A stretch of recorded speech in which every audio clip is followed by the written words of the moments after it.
Hey guys, how's it going? I was over at my cousin's place during the break, and they are Italian and big fans of wine. I found this poster inside of their house, took a picture of it, and thought that this would be a pretty cool one to try to reproduce.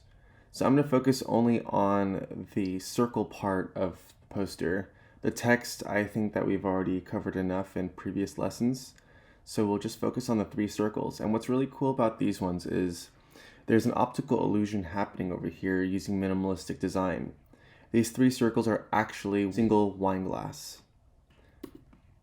So with this as our inspiration, let's go into Photoshop, create a new document.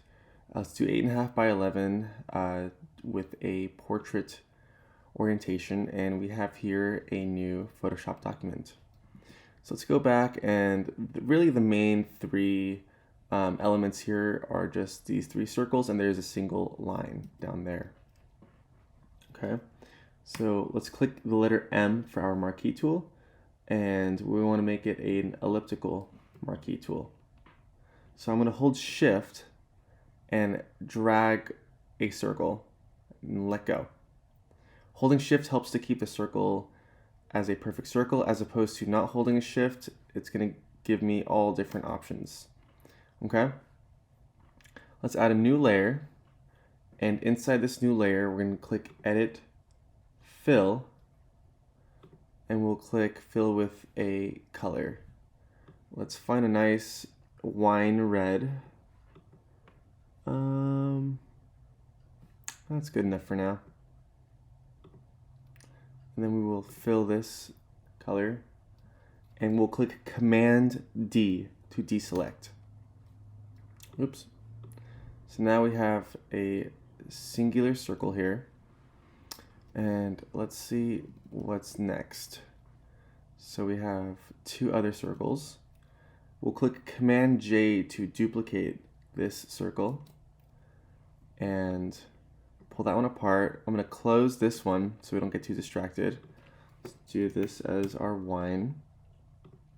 I'm going to Command click here, and we're going to delete what's inside of this circle. And click FX, stroke. Let's create a stroke and make it outside. There we go.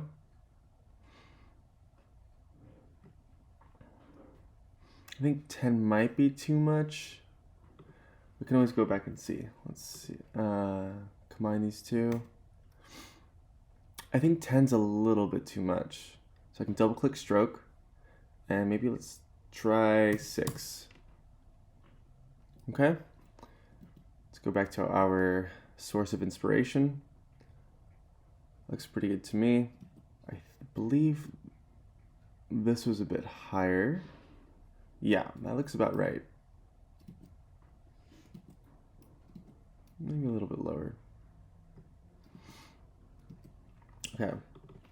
We'll title this one Stroke, and we're going to click Command J to duplicate it. And we're going to pull the copy of the stroke down.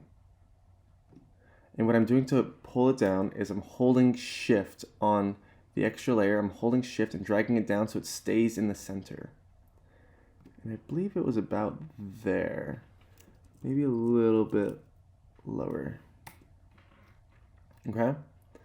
Let's see here. We'll center these a little bit better. Okay.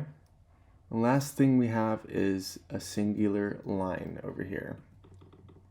So what I'm going to do is I'm going to find the part where I think it's the straightest, and I'm going to get this grid open. It's Command apostrophe to turn the grid on. I'm going to go back to my marquee tool, click the rectangular marquee tool, and about where I think it's going to be the straightest, I'm going to make a marquee just in that area.